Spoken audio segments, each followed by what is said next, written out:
Quick greetings from Texas. Making this video, I looked up this Blackstone grill I was trying to get for my RV, and I couldn't find very much on YouTube. I found about a 30-second video from a RV dealership, so it didn't give much information at all. So for y'all that are thinking about buying this, run a quick little video so you can get some information, help you decide whether you want it or not. This 3-in-1 is going to be a little more expensive than the previous model.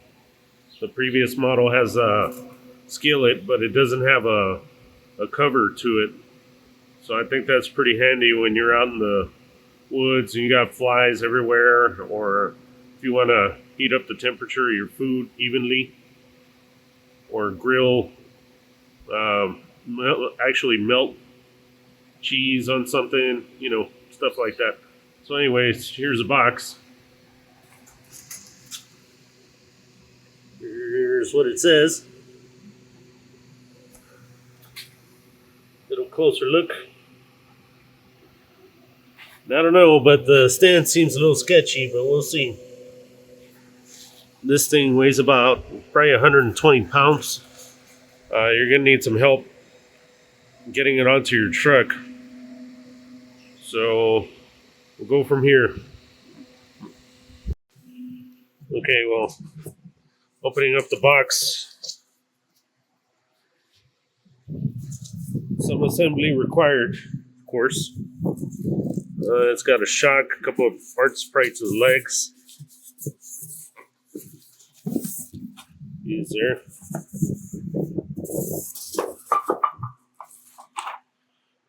Some knobs, bunch of screws, fasteners, instruction manual with a $100 gift card to a wine place, so you know what we do with those. And I'm gonna need to pull all this out. So the instructions say you're gonna need a couple of tools, a tank, of course, and a AA battery. I got my new little Nipex I'm going to try out, and the other tools it requires. See what we can do. But if you look at this, everything's packaged upside down, so you're going to have to pull it out and lay it out on the table. I brought my old table. And sorry if there's a lot of noise, but it's hot as hell here, so I got that thing going. Alright folks, well, after pulling this out in a quick hernia surgery, I noticed that the burner is stacked on top of the griddle and the grill, making it a little difficult. I wish they had stacked it the opposite way.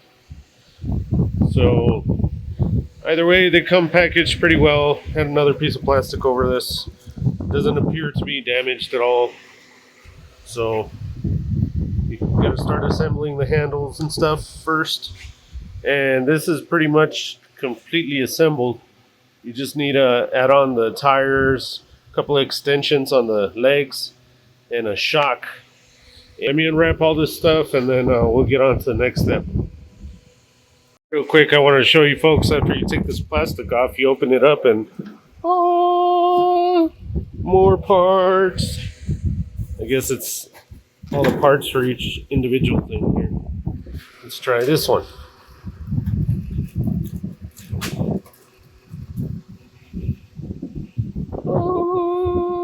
That one's kind of heavy. Cool. Alright, let me get all this together. I'll get right back at you. Alright folks, this box was in the grill. And let's see here. Got some sort of plate. Sorry folks. A handle. Wheels for the base.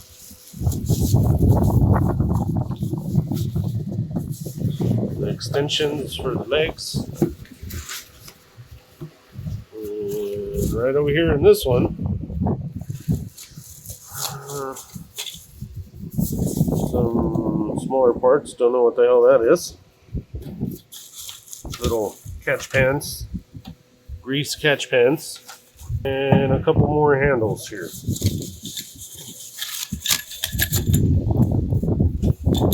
Pretty cool little rubberized, looks like a dog toy. Like a rubberized handle. I hope those don't burn, but shouldn't get too crazy. Also on this box, we got this bracket and this other handle. I'm assuming it's for the side handle so you could wheel it around easier. And where the wheels go, I assume. I don't know. We'll find out. That's why we got the instruction book. Don't throw it away. I was just joking. Alrighty, folks. Well, I installed the handles onto the two boxes, the grill and the griddle. So the next step is going on to the base of it, and you're going to need an additional tool, which they didn't mention. You need some wire cutters, because you got these zip ties here, and those are not fun to cut with a knife. So let me do that, and we'll get on with it. I just wanted to drop a quick tip. Once you insert these lower portions of the legs, these leg extensions, you're going to want to tighten them in, line up the holes here. So just give them a little tap, get them in there, get them nice and straight. Down here too. And then you're going to start off the screws just with your hand, or just real carefully make sure it gets in the thread correctly. If you don't do that properly, you're going to cross thread it, and once you try to tighten them down, they're not going to hold.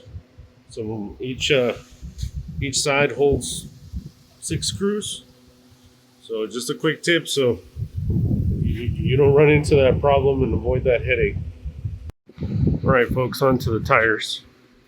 They look fairly easy to install. It's just a screw with a little sleeve on it.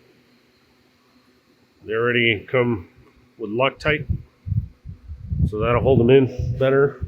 And I'm going to use these here. So once you get them hand tightened in again, you don't want to trash the threads again. Take your handy dandy Nipex pliers, adjust to the correct size. Just a quick review on these pliers. These are the bomb. So just kind of turn them on there, and this thing grabs on like solid. It's got a lot of different sizes. Good to carry in your truck. You got different size bolts you got to deal with. So yep, a little pricey, but pretty good. All right, well, we got the new wheels installed, so now just a little armor all and some tire shine. We're ready. Another tool that's not on the list of things you're going to need is a 6mm Allen wrench. You're going to have to use it here. And what you're going to do with that is you're going to disassemble these bolts in order to install this bracket. So make sure you have that tool. Again, it's a 6mm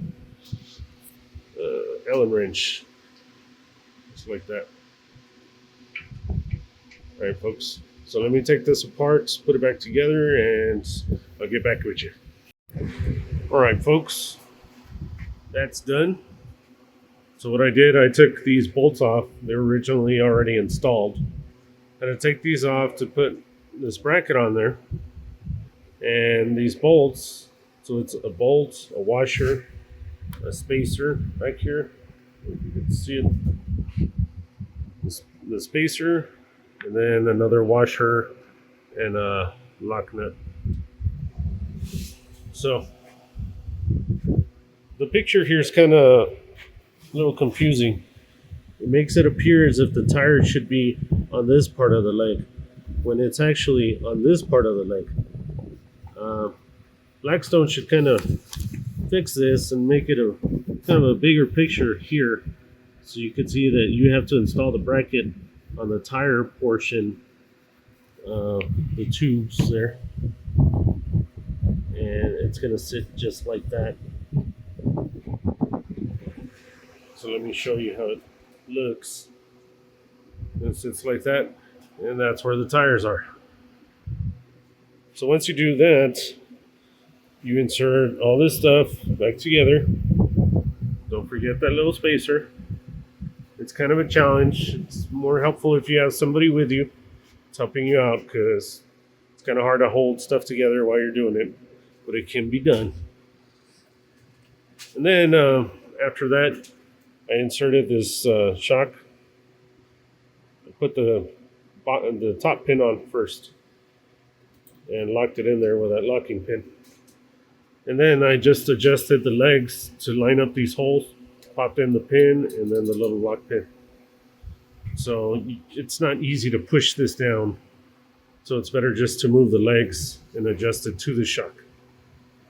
So little difficult, but it can be done. If you got help, it's even easier. Okay, on to the next.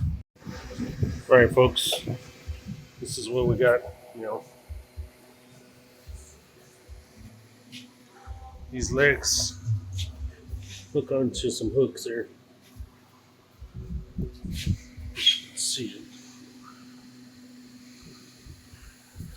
So we're gonna install the side handle and get back to you. All right, folks. Well, I installed this side handle. It's supposed to hold this little shelf, and I noticed Blackstone didn't do their job right. And these 4 holes are not aligned. You can see here, they're off quite a bit. So I have to probably re-drill these holes because they're not going to line up with this shelf. So here's the shelf. They'll line up there, they won't line up here. If you slide them up or down quite a bit, they line up. You can see it's all jacked up. So I'm going to have to fix it. Also on this handle, when you're inserting the screw, you got to watch out because it's really cheaply made. And I was barely tightening it and the thread busted. So just watch out when you're tightening them up. I might have to put some thread blocker and that way it'll hold on there. If not, I'm going to lose it while I'm out in the woods.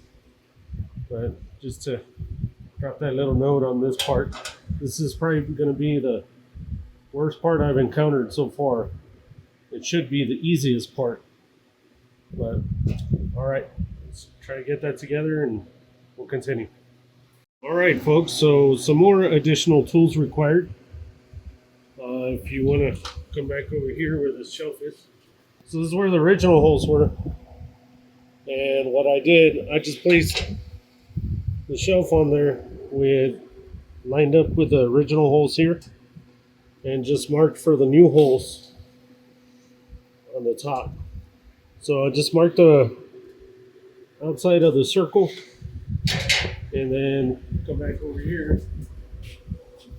You're going to need one of these little gadgets, which is a punch. So you basically put it right in the center press until it pops, and it'll punch a nice little starting hole on there for you. And I started the drilling. Let's see here, this is a 5/64 inch drill, so I drilled that first, real small. And then I went up to this 9/64. And then I ended with this one, which is a 1/8 drill.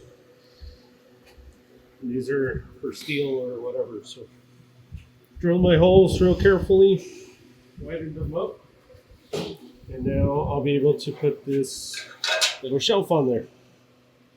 So let me screw those on and then we'll get back to it. All right, folks, just wanted to show you. It's actually a screw that kind of sucks. This is what happens when you over tighten the screw. If you notice the threads are worn out, I barely even tightened the thing and it gave out. So what I'm going to do is I'm going to use some of this stuff. It's called thread locker. I'm going to put some on the threadings and then retighten it, and that should hold it a little bit better. Right, folks, there's the thread locker on the threads. Just going to tighten it up.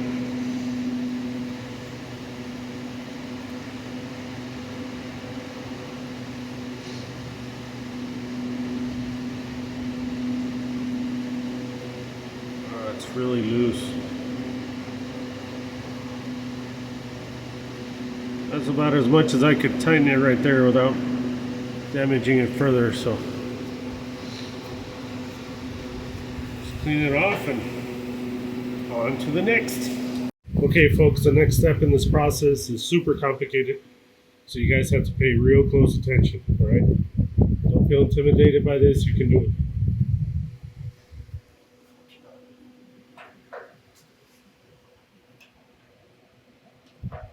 Woo! Alright, we got that done. Okay, the next super complicated step is to unscrew this. Grab you a cheapskate battery, because I already spent too much money on the grill. Put it in there like that. Tighten it out. Righty tighty, lefty loosey. And this should ignite the sparking thing there. And this one button will ignite all of these sparky things, if you notice. So one battery for all that spark. Alright, the next step is to throw these guys on there. You're going to line up these little nubs here with these holes.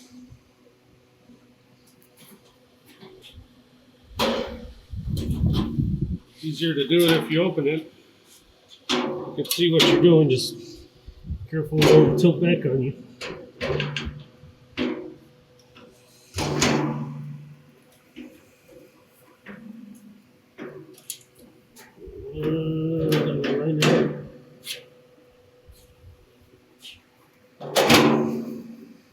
Okay.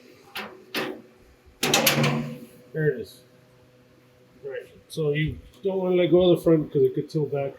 You got to insert these little things in there.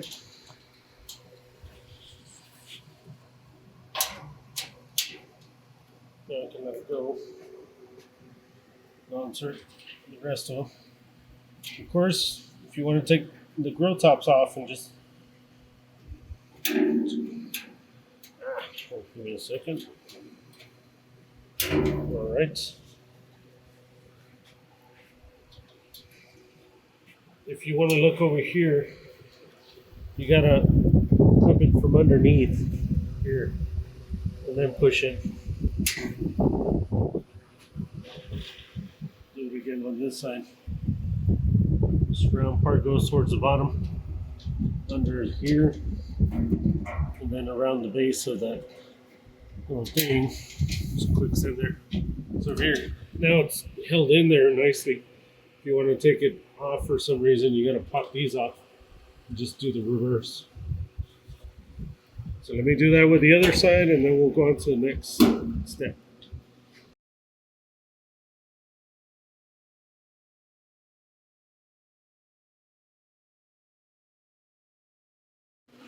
So here we are. What happens when you don't read the instructions is you do things kind of backwards. So I installed the wrong one on the wrong side. So I'm going to show you how to take them off. If you squeeze here, it helps you pull them off. If you try to just pull them like this, it's going to be really hard. Just squeeze them, and they'll come off real easy. Just make sure you're holding on to it so the weight of the lid doesn't make it fall.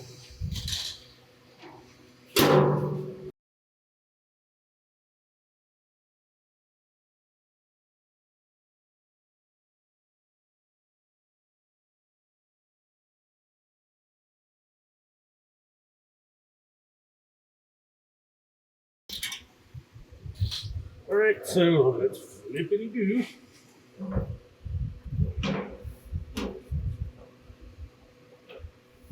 You really have to get these in straight, because then they give you a hard time.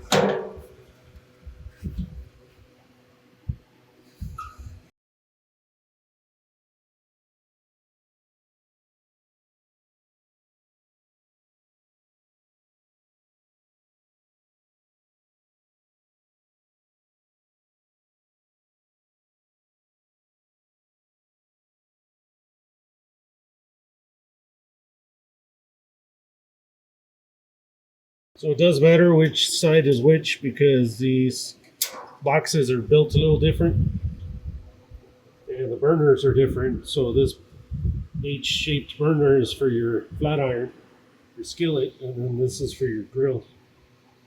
You can also take this off and use these for large pots, so that's pretty cool. All right, so let's go on to the next step and we'll continue from there. All right, folks, next step, you're gonna grab this flame tamper, and if you notice, it's got a hole on one side and not on the other. You're gonna insert that hole towards the rear because it's gonna have some catch pans in the back for the grease and all that. So all the grease drops, comes around the back, goes out that hole. I'm gonna wash these later really well, but I'm just gonna put them on for now so you can see what they look like. And boom, just like that. I already got eggs and bacon cooking, a few other things. Don't want to show off, but I'm a pretty good cook. Anyways, this griddle is going to measure about 16 inches wide by about 14 3/4. This grill is about 15 and a half by 15 1/4. Overall, from the grill to the skillet, it's about 33 and a half. And then from one end to the other, approximately 48, 49 inches. And you're wondering how tall it sits. It's sitting at about 39 inches in height. Skillet's about 38. Yeah, from one end to the other is about 18 and a half or so, if you can see overall, about there. So you know the dimensions. Let's see how wide it is too, in case you're putting it into a RV storage or something.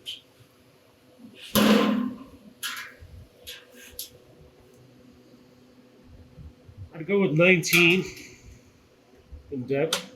And once it's collapsed, I assume it's going to be something like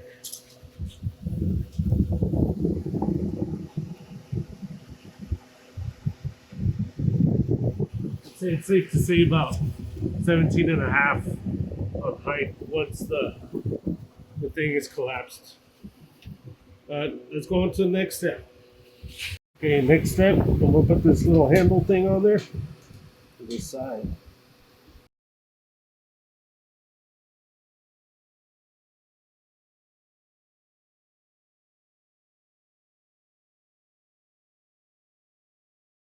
Okay, folks, you know they always leave the worst and most complicated thing for the end.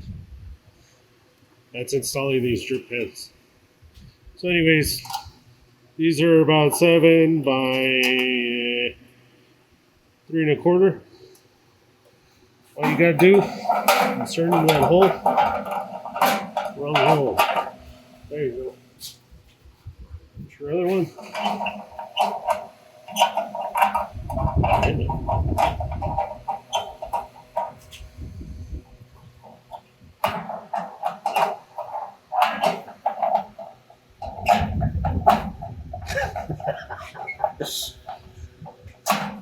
Okay, that's weird.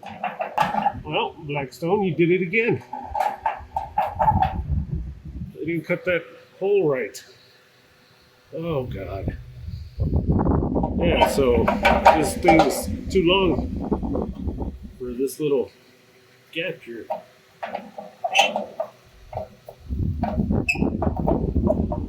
Not good.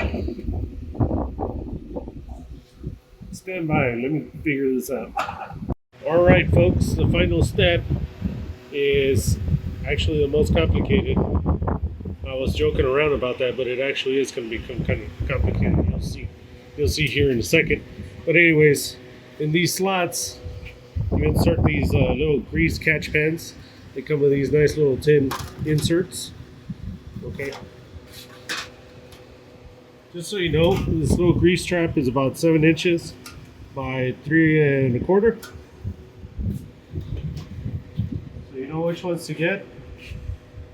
I guess Blackstone makes them. So the reason why this became complicated, you insert this and drop it into a little cut that's in there.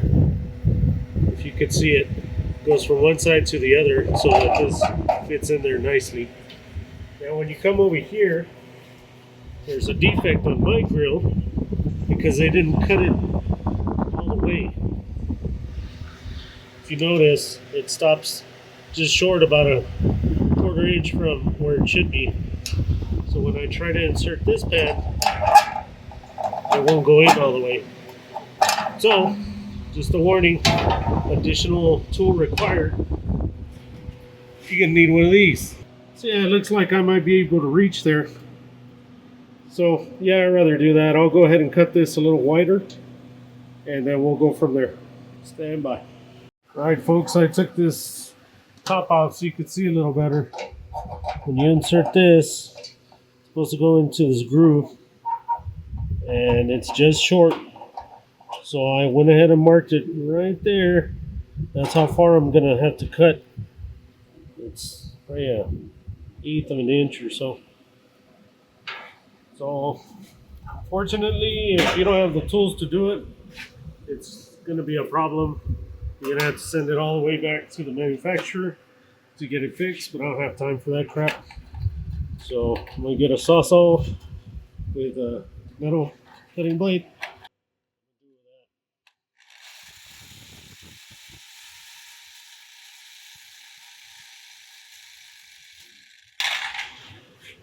Alright. Insert this. Now we're good. Now we can continue. Alright, folks, after that little hiccup, now it fits. I guess I should have inserted these first. Those on first. It's easier.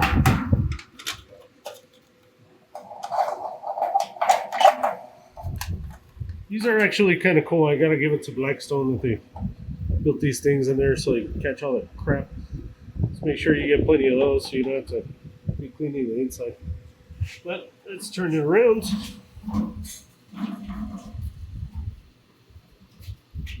It's easy to move, but you can tell it's pretty heavy. Even with the wheels on. So there you go. The 3-in-1 grill that I could hardly find any videos for. And in future videos, we'll show you how we season the skillet. And then we'll take it out in the field, actually camping, and we'll test it out.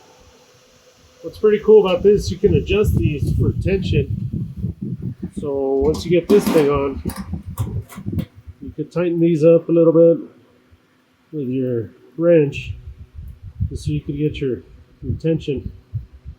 That way it'll hold down a little better. Right now it's kind of loose. So I'll do that in the future. Adjust that. But alright, folks. Hope you got something out of this video. I guess there's supposed to be a thermometer somewhere. I think I know where it is.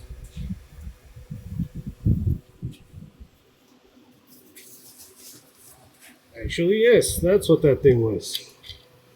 A handy dandy thermometer. So let's put this on real quick before we shut it down.